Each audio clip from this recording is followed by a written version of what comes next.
morning. Welcome to the Powerful Moments Sunday School Encourage group this morning. So it's hard to change my nomenclature after years and years from Sunday School to Encourage group. But welcome to the Powerful Moments Encourage group this morning. So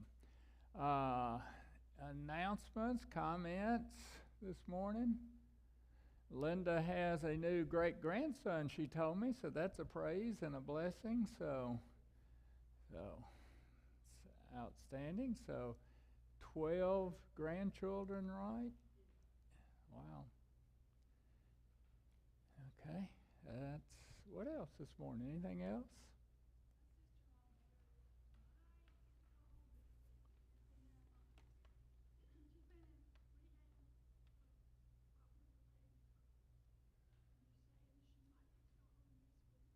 Okay, who was that? No, your sister-in-law, Mary Fox. Okay, couldn't hear.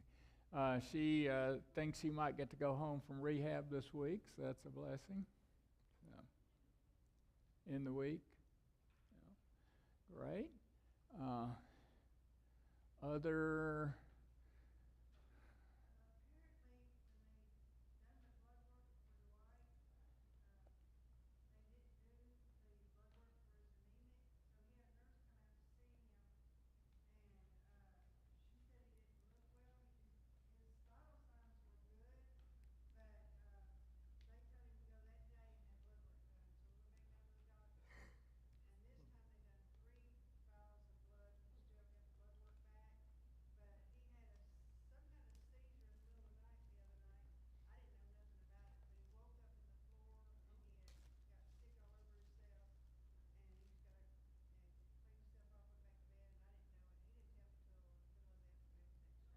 Oh my goodness. So this is his third time to get blood work done? And they're still waiting on the results. Oh my goodness.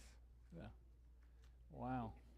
Well, keep Dwight Holland in your prayers, Debbie's husband, with, they think anemia, but won't know, I guess, for sure until they get the blood work results. Wow. Okay. Obviously, this morning, continue to pray for the peace of Jerusalem, but also, as you probably know by now, the Iranian strike last night and that situation, and everyone that was involved in that decision and any potential aftermath, I guess you would say, from that. So just pray for peace, and maybe this hopefully might be the end of it. We'll see. So. Okay, is that it? All right, prayer book is going around, so with that, and who would like to open us in prayer this morning?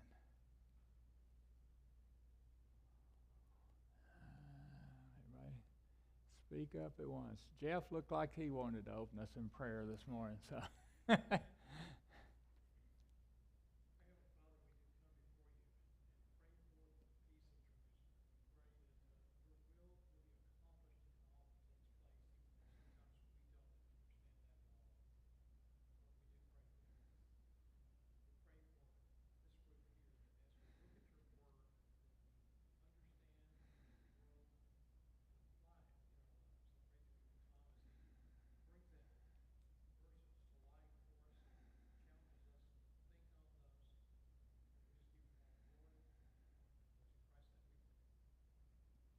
All right, thank you, Jeff. Okay, so we're continuing our study of Genesis chapter 34, the lesson entitled Sin, Let Me Count the Ways, or Cut and Run. So with that, we got about halfway through, so we'll pick up with reading the verses where we kind of left off a little bit after the start of these verses and get into those a little bit more today. And Martha's Genesis 34. Verses 18 through 24. Now their words seemed reasonable to Hamor and Shechem, Hamor's son. The young man did not delay to do this because he was delighted with Jacob's daughter. Now he was more respected than all the household of his father. So Hamor and his son Shechem came to the gate of their city and spoke to the people of their city, saying, These men are friendly to us. Therefore let them live in the land and trade in it, for behold, the land is large enough for them. We will take their daughters in marriage and give our daughters to them. Only on this condition will the men consent to us to live with us, to become one people, that every male among us must be circumcised just as they are circumcised. Will their livestock and their property and all their animals not be ours? Let's just consent to them, and they will live with us. All who went out of the gate of his city, listened to Hamor and to his son Shechem, and every male was circumcised, all who went out of the gate of his city. All right, thank you, Mark. So there in verse 18 of Genesis chapter 34, it says, "These words seemed reasonable to Hamor and Shechem." What were the words that seemed reasonable to them?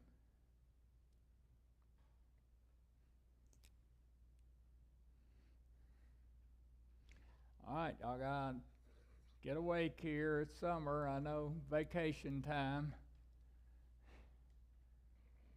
Everybody speak at once. Yeah. Yeah. They proposed, Jacob's sons proposed to them that all the males in Shechemville get circumcised. So they said, so Hamor and Shechem says, well, yeah, getting circumcised seems reasonable to us, so they got circumcised. So were these words, you think, reasonable? Becky?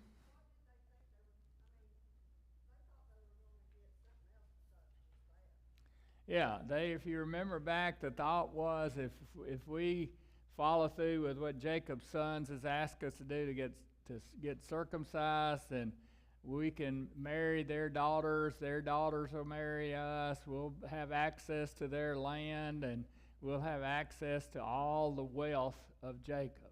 So, yeah, so they thought there was more to it than this. That was what's in it for them as such. So in Genesis, this is a question we stopped with last week, I think. In Genesis 34:21, it says, these men, that's Jacob and his sons, they say, are friendly to us. The Shechemites are saying, these men, Jacob and his sons, are friendly to us. What do you think about this statement?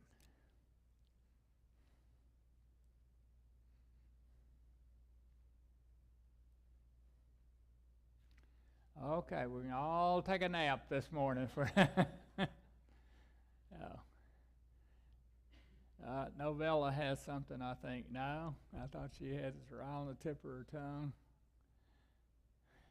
Now I'm about to... Yes, Becky, thank you.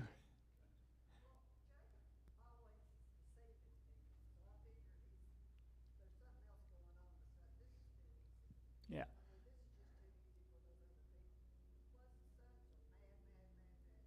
Yeah. Yeah.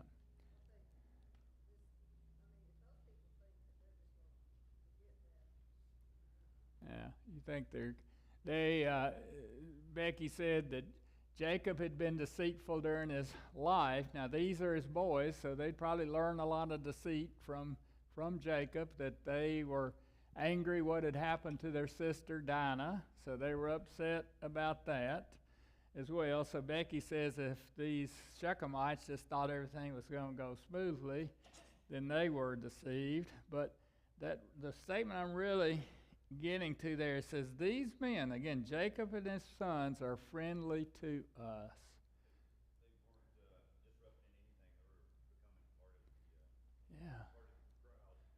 Yeah, Jacob and his sons, Mark says, they weren't disrupting anything. They were becoming, as he said, part of the crowd. So in this, God had told Jacob to go to, if you remember, Bethel, but he stopped in Shechem. He'd first stopped in Succoth, and then he stopped in Shechem. So this statement indicates that Jacob and his sons had become comfortable in this pagan society, that they were going along to get along, you might say. So how often does that happen to believers today, that we get comfortable in society? And Mark put it well. They weren't willing to disrupt what was going on in Shechem. It seems like that the Shechemites identified that Jacob and his sons, they were friendly toward them. They weren't upsetting the fruit basket as such at all. So, do you see anything ironic in Shechem's action in comparison to Jacob's sons?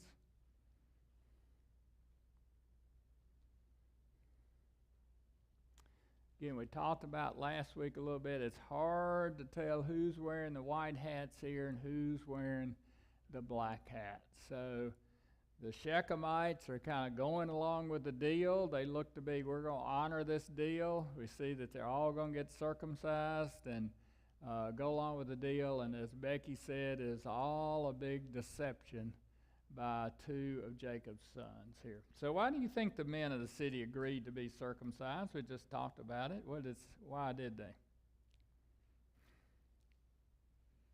They're seeing that they're going to profit from it. They're going to profit from it. In Genesis 34:23, it says, will their livestock and their property and all their animals not be ours? So as Martha said, they were thinking they're going to profit from this deal. So the men in the city, the Shechemites, they saw the potential for financial gain. You might characterize this as greed. They became greedy. So it's suspected that the wealth of Jacob is greater than all the wealth here of Shechem. So again, they see opportunity here. So every party in this deal seems to be trying to get an advantage and not really considering any kind of win-win type situation. So upon leaving the town council at this meeting at the gate of the city, what did the Shechemite men do?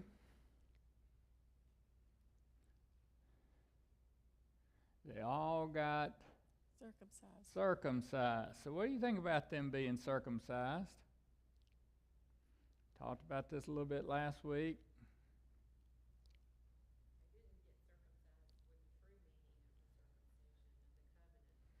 They didn't get, Jamie says they didn't get circumcised because of the true meaning of the covenant. They were not truly becoming believers. They were not truly becoming Jews as such, converted Jews.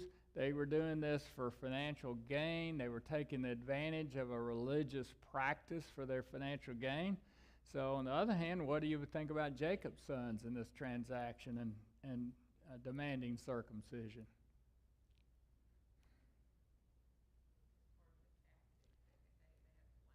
Part of a tactic that they had planned, Nancy says, and the tactic was to weaken them so that Simeon and Levi could attack them in this weakened state. So both sides, again, were trying to use this to their advantage, selfishly to their advantage, to gain an upper hand in the situation. So with that, Martha, read on to verses 25 through 29 in Genesis 34, please. Now it came about on the third day, when they were in pain, that two of Jacob's sons, Simeon, Levi, Dinah's brothers, each took his sword and came upon the city undetected and killed every male. They killed Hamor and his son Shechem with the edge of the sword and took Dinah from Shechem's house and left. Jacob's sons came upon those killed and looted the city because they had defiled their sister. They took their flocks, their herds, and their donkeys, and that which was in the city that was in the field. And they captured and looted all their wealth, and all their little ones, and their wives, and everything that was in the houses. Okay, thank you, Martha. So what did Simeon and Levi do in revenge for their sister Dinah's rape? They did what? Killed all the Shechemite males. And what else did they do? They took Dinah out of there, so it appears then that she was, as we talked about last week, she had been kidnapped. She was being held captive, so they that's not the right word, reclaim, but they took her out. They got her out of being captive and so forth. And then they fled the city. They left. So with that, Martha, read Exodus 21, 22 through 25, please.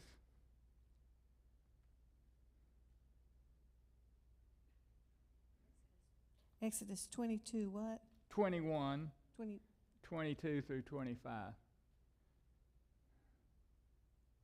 If men who are fighting hit a pregnant woman and she gives birth prematurely, but there is no serious injury, the offender must be fined whatever the woman's husband demands and the court allows. But if there is serious injury, you are to take life for life, eye for eye, tooth for tooth, hand for hand, foot for foot, burn for burn, wound from wound, bruise from bruise.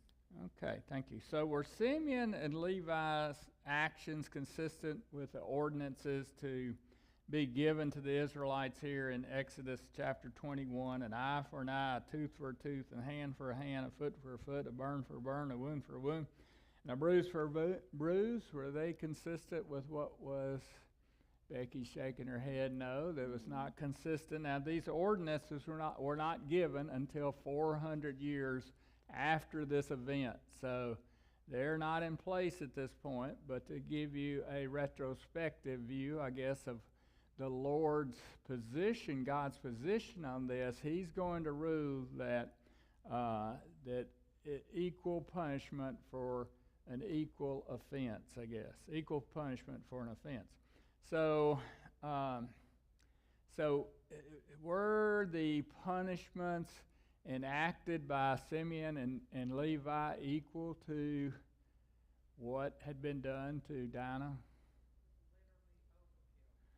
Literally overkill, Nancy says, exactly. So, worst case, who should have been killed?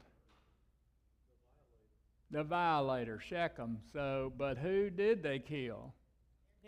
Everybody, every male there. So,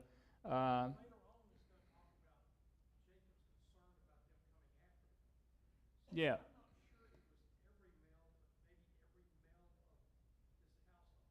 Yeah. Yeah, we'll talk about that here shortly, about who that is that he's concerned about. So the punishment here was far greater than the original sin as such. So Deuteronomy 22:25 says, "But if the man finds a girl who is betrothed in the field, and man seizes her and rapes her, then only the man who raped her shall die." So Simeon and Levi went far beyond this. And fourth, or next, and most importantly, what would Jesus have done or said to do in this situation?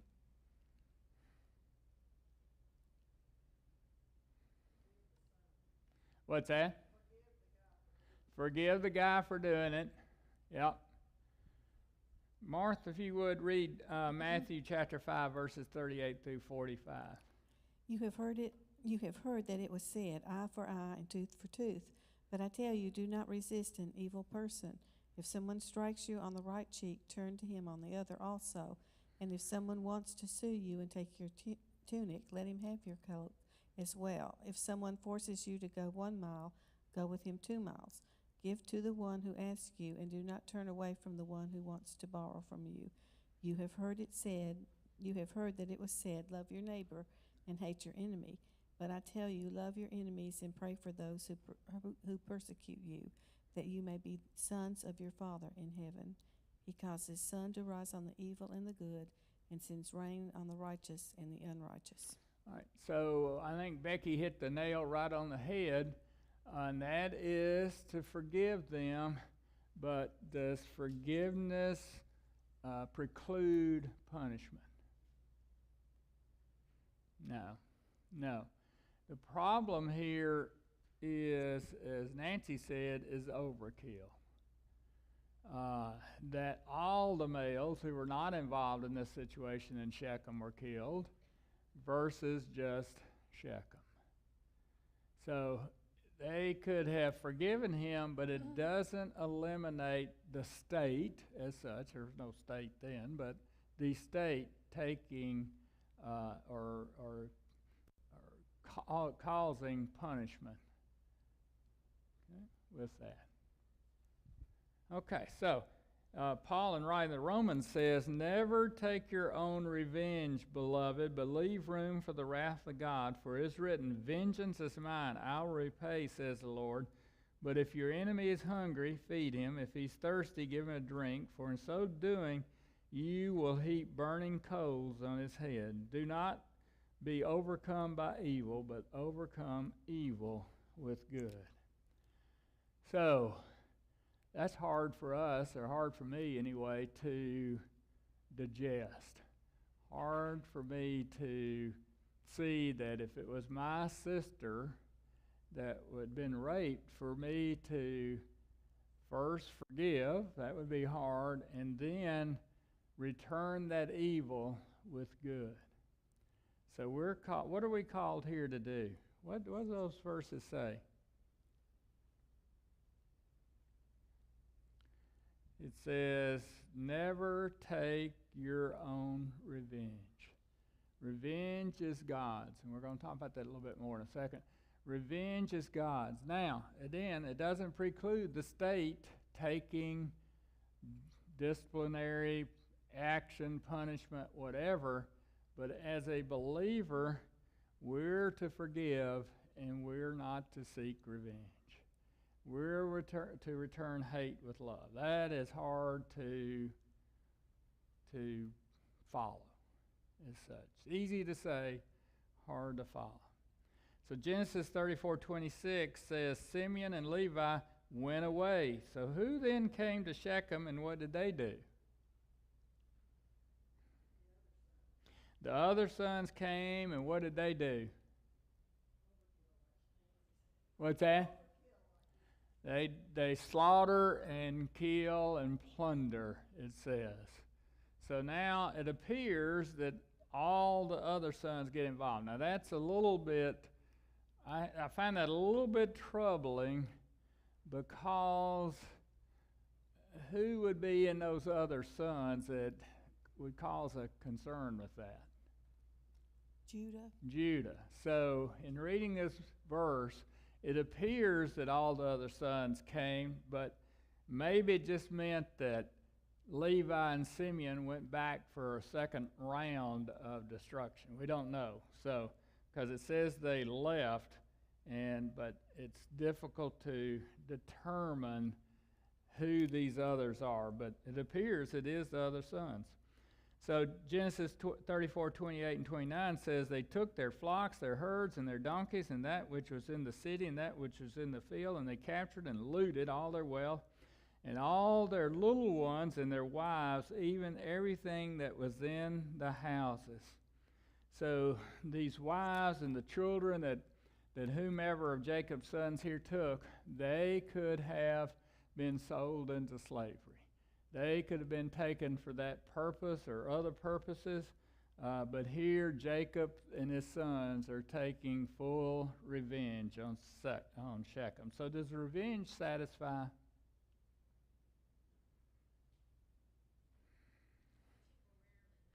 Temporarily, maybe.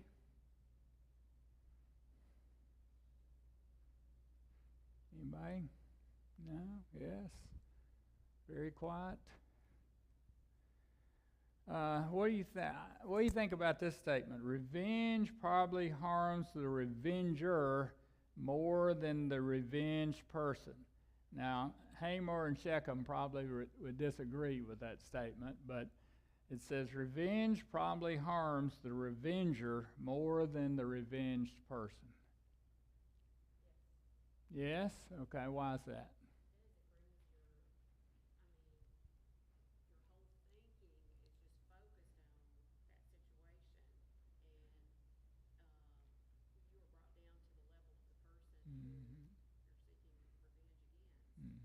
Jamie says your whole focus then is on that situation, and you're brought down to the level of that person who committed the initial act. Okay? Some other statements about revenge. The best revenge is to be unlike him who performed the injury. Another one is, while seeking revenge, dig 2 graves, one for yourself. The sweetest revenge is to forgive. remember those verses in Romans chapter 12? It says, responding in love is like heaping burning coals on his head. So if the most impactful, if you want to call it revenge, is to return good for evil. That's what we're told there in those verses in Romans. Okay.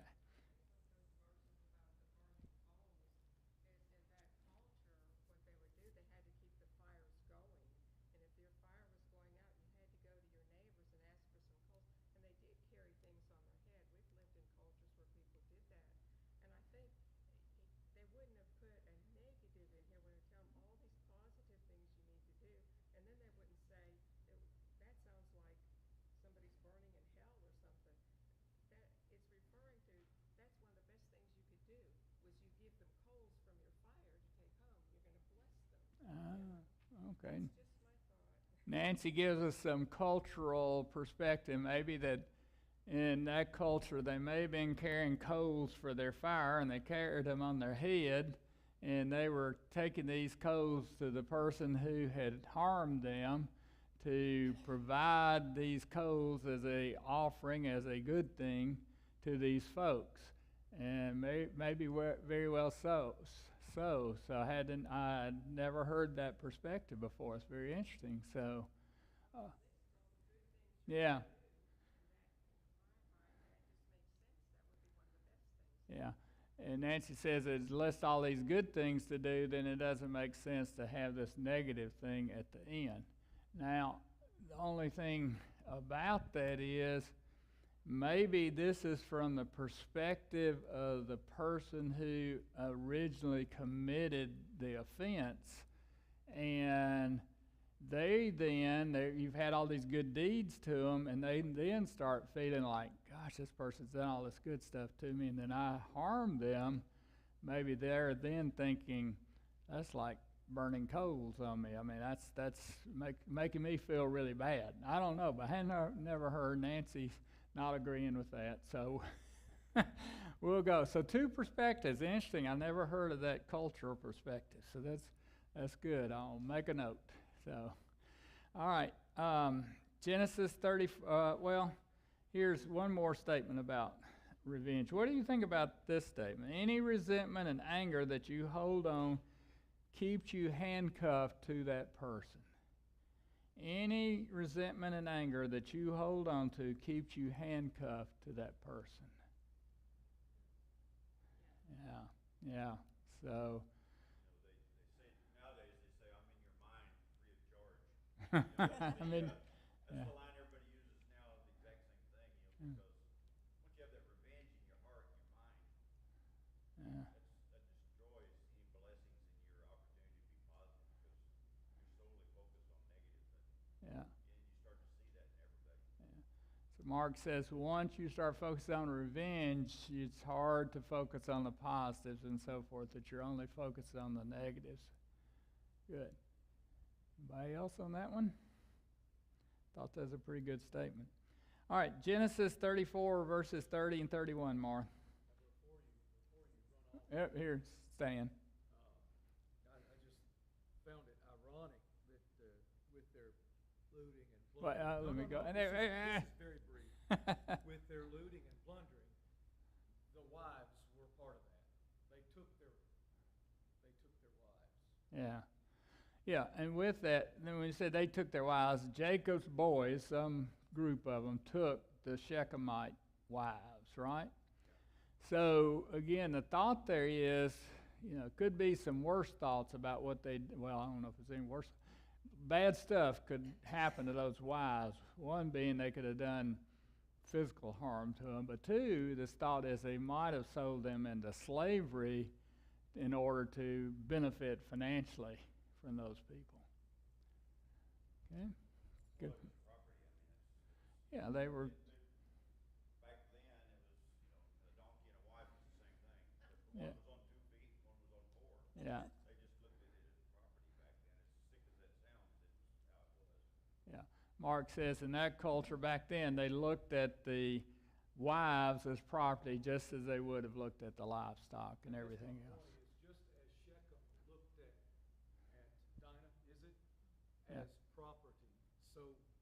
Yeah. These brothers saw these women, Mark's right, but as property Yeah. to take. And so there's some hypocrisy there. Yeah.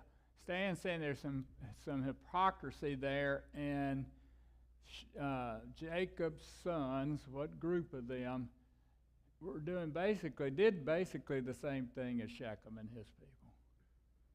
So something was going in my head when you said that, Stan. Now it's gone out of my head. You know, we're seeing not with the ladies, but we're seeing the exact same thing going on every day with the riots and protests.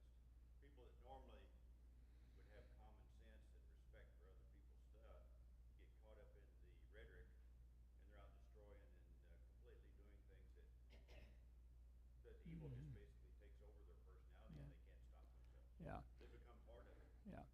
I'm going to summarize Mark's statement a little bit here differently, but Mark, to an extent, said that, like the riot actions today, some part of that mob just joins in. Some of them don't even know what they're rioting about. Some see opportunity to loot stores and do something like that.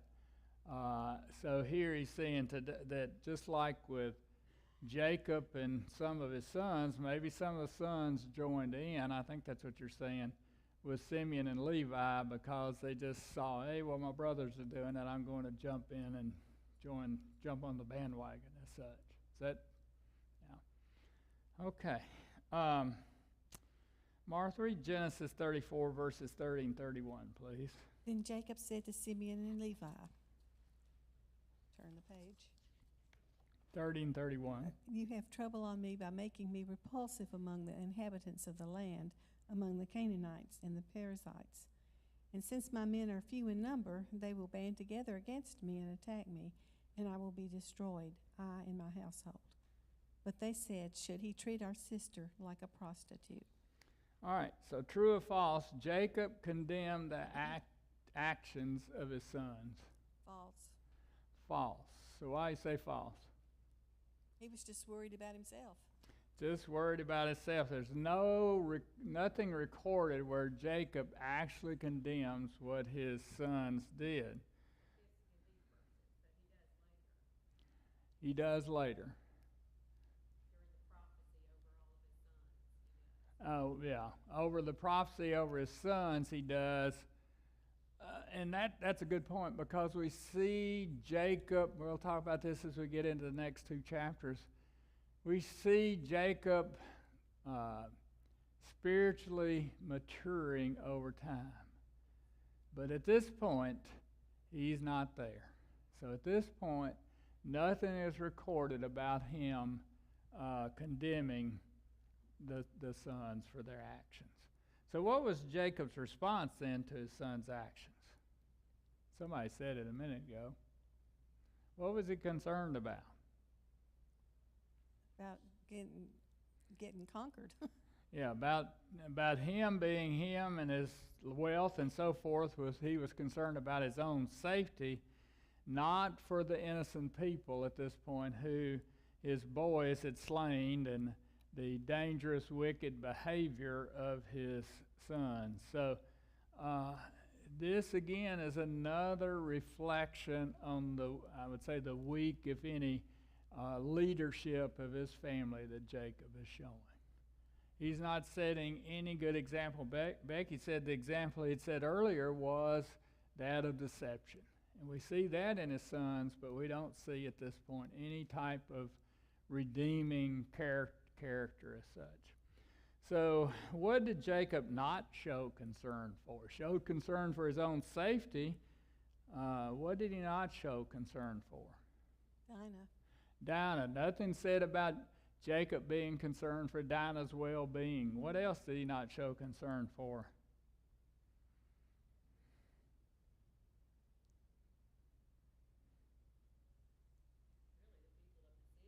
Didn't show any concern for the Shechemites as such. Didn't show any concern for them and the loss of life.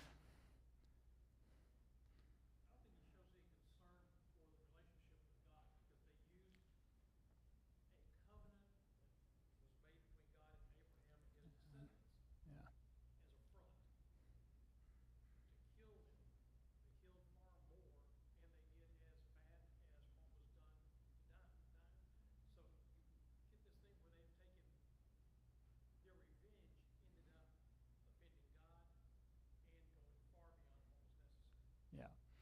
So Jeff says that God, Jeff says that God was not a consideration in their action.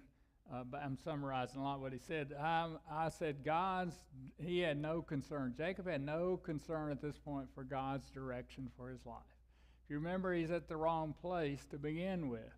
He wasn't supposed to be in Shechem to begin with, and there he is, and all this bad stuff has happened to him. He didn't show any concern for the sins of his sons, Jeff said. That Jacob is until his final breath as such, and then he condemns them. Up until that time, we see no concern for what they did at this point. So how could Jacob have prevented these catastrophic events? Could have talked to God first, yeah. Somebody said, what'd you say? He could have gone to Bethel. If he'd been in Bethel, he wouldn't have been around all these Shechemites to begin with. He's at the wrong place, wasn't he? What else?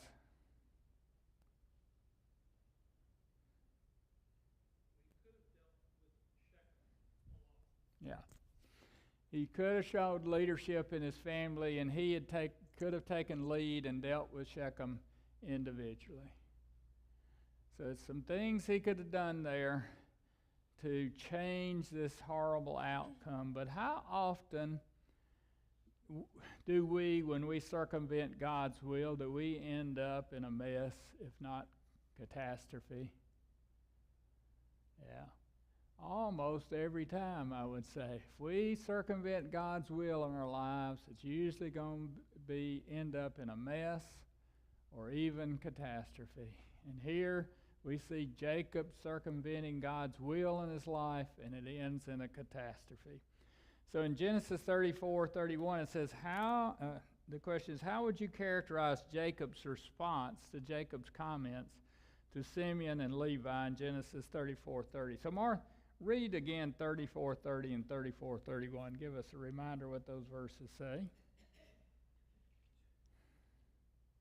Then Jacob said to Simeon and Levi, "You have brought trouble on me by making me repulsive among my inhabitants of the land, among the Canaanites and the Perizzites. And since my men are few in number, they will band together against me and attack me, and I will be destroyed, I and my household." But they said, "Should he treat our sister like a prostitute?" Okay, so what do you think about here, Simeon and Levi's response to Jacob about, he tells them, look, these folks are going to come and kill me now, kill all of us now. And what do you think about how Simeon and Levi responded?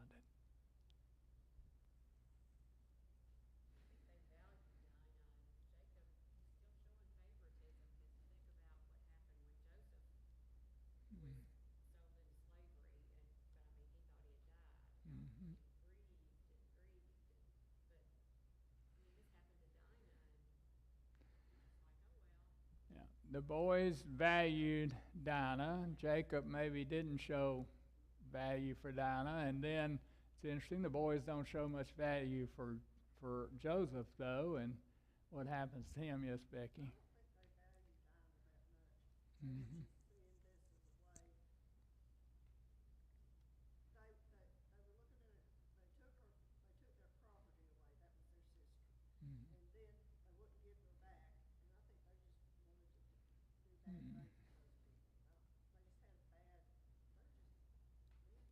Mean boys.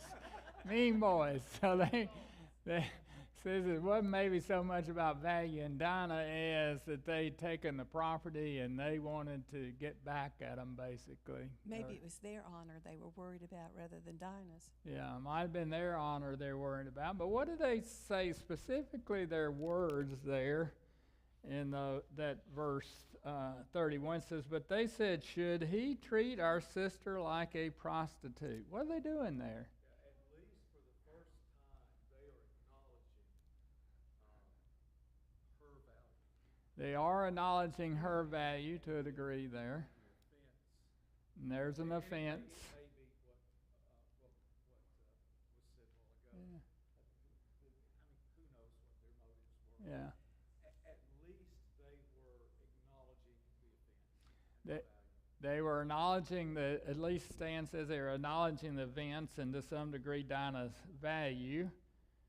Does it sound? It sounded kind of like to me that sometimes what we do when we've done something bad, they begin rationalizing and justifying their bad behavior. Well, we did this because they treated my sister like a prostitute.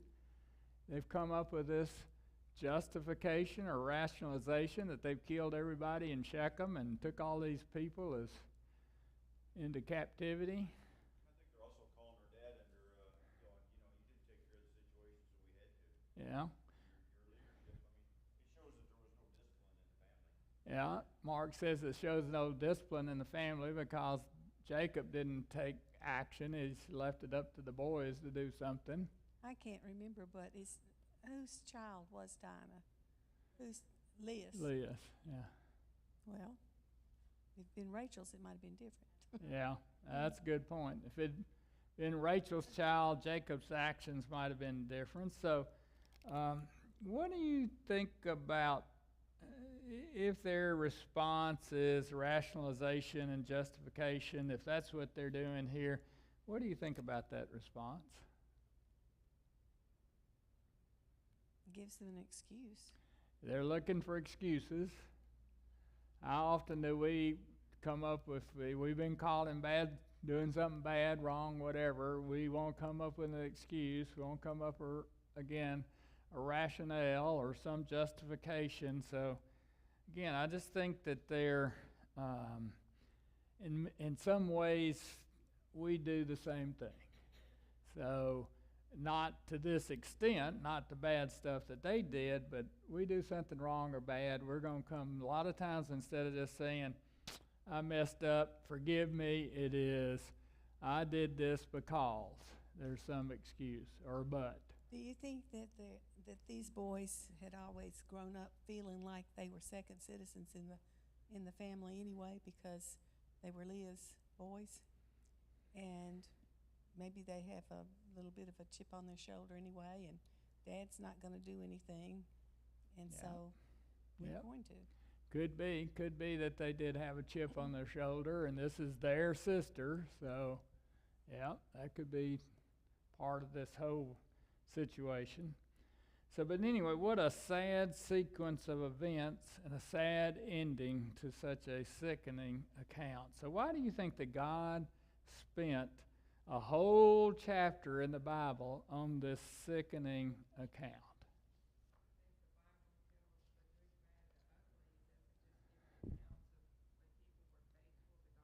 Yeah.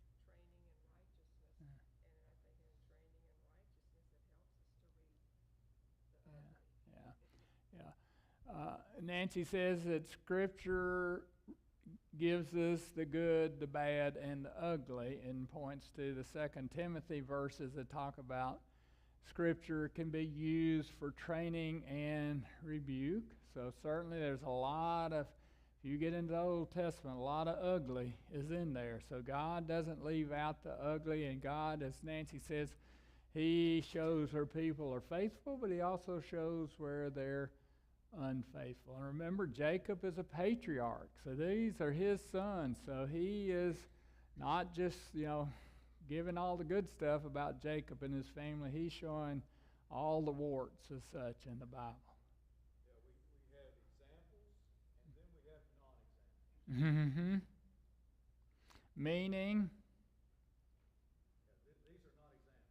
Yeah, these are not examples. Yeah, these are examples. I correct Stan a little bit. These are examples of what not to do. Right. These are good examples of what not to do. It's also evidence that this is God's story. Because if man had told his own story, he would have looked good. That's exactly right. Yeah.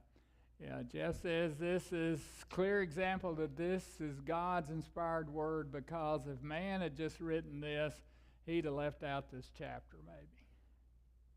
Well, Yeah. I think it also goes along with our men's group study on adversity, how much we learn in life through the adversity that we go through. Yeah. Jacob probably looked back on this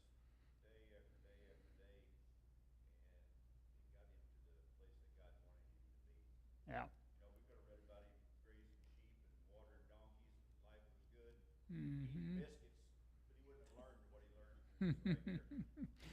Yeah, so Mark says that Jacob could have learned through this event, as Jamie was talking about earlier too. We see ultimately at the end of his life that he's grown spiritually, and part of that is adversity, as Mark says. So this may be showing how Jacob, in one sense, grew spiritually. But there's even a more important reason. These are great reasons.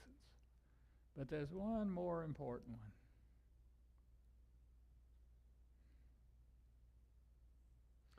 Who is I'll get this right here. Not ancestor, what am I trying to say? Descendant? Who is Christ a descendant of? Judah. So Judah is number 4 in line. Who was one? Who was the number 1 son of Jacob? Reuben. Who's number 2? Simeon. Who's number 3? Levi.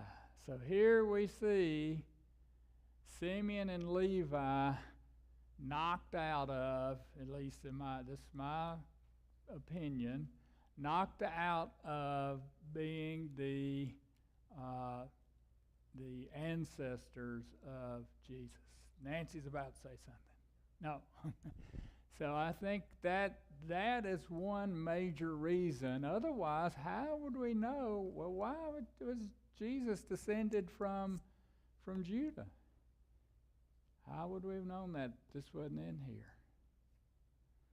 So next lesson we'll see why Reuben's knocked out.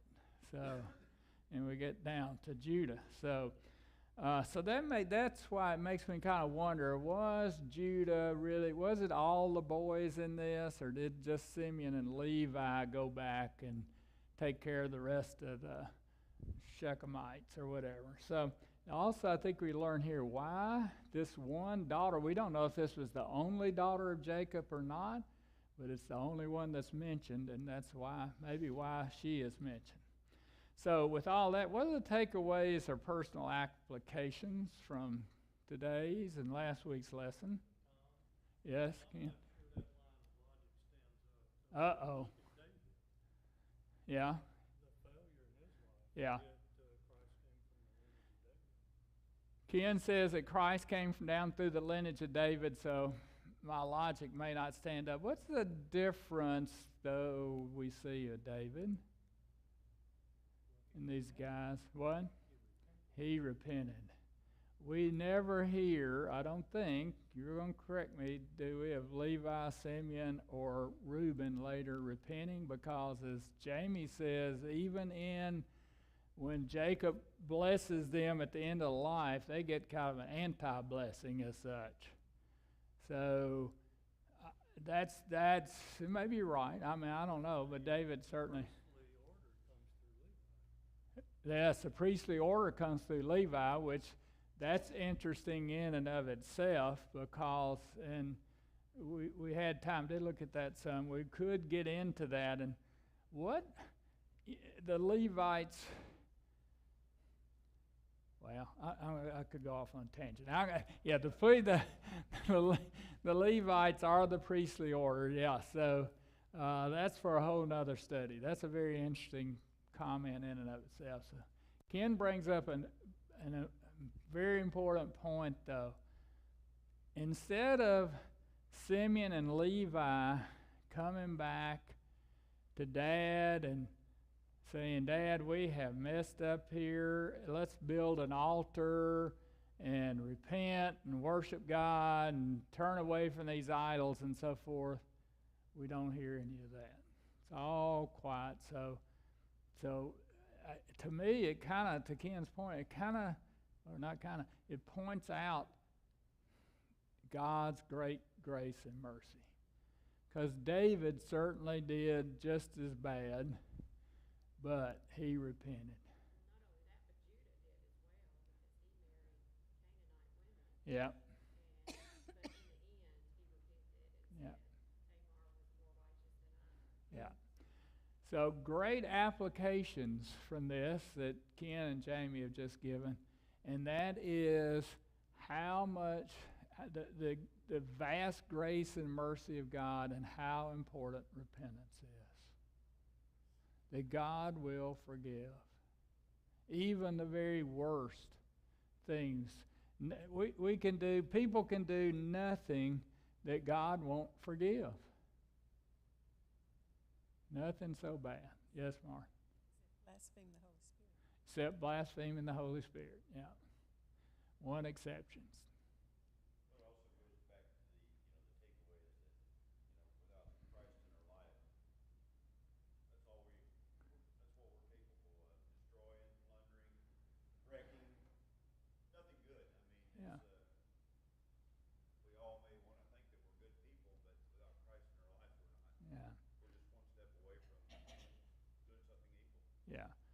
Mark says, without Christ in our lives, we're just one step away from doing evil. Of course, in this case, it would be God in their lives, or God directing their lives. So why did Dinah get in this situation to begin with?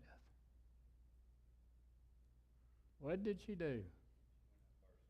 She went out by herself into the community with a bunch of, we think, other Shechemite teenagers and what have you. So to me, the takeaway from that is be careful of the friends or people with whom you associate. So Dinah here was out with her Hivite friends and got into a bunch, probably out past midnight too. It doesn't say that. No, but no, I always told our girls, don't be out past midnight. So nothing good happens after midnight. So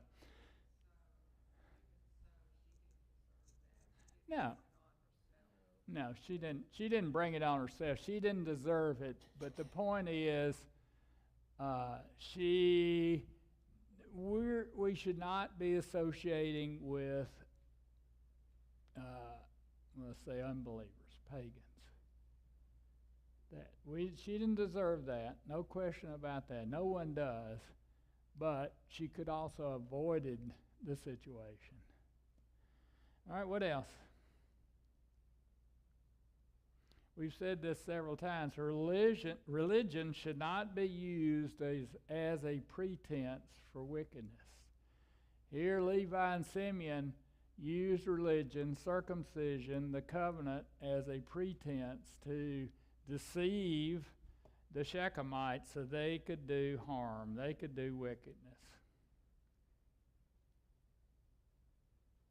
What else? Alice, you look like you got no. Okay. What else?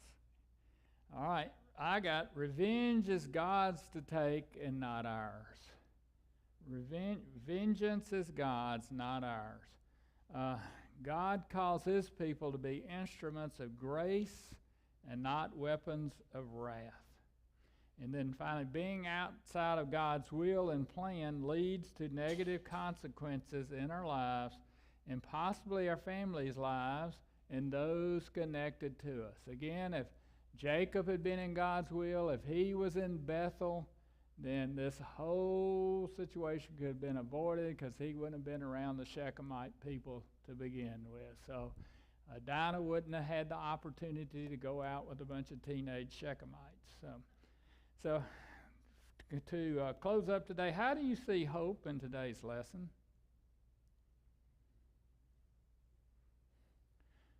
Do you remember those those bracelets that were out there at one time and had WWJD on it? You remember those? Anybody have one of those? So it was What Would Jesus Do bracelet, and I think that's how we see hope in today's lesson. So Jesus' directive to us is how to handle evil But I say to you, do not show opposition against an evil person, but whoever slaps you on your right cheek, turn the other toward him also. So that is easy again to say, hard to do, but we as believers are directed to good and not repayment of evil. not taking vengeance, that's God's. So our goal is to show Christ in our lives, and to some degree the grace and mercy that Christ has shown us, to show that to others. Okay? All right, good stopping point. We've got probably 2 weeks, maybe 3 weeks left in Genesis in 35 and 36, the last 2 chapters, and then we're going to go to a study of the Ephesians after that. So 35 and 36 next week. So y'all have a blessed week, and look forward to seeing you next Sunday.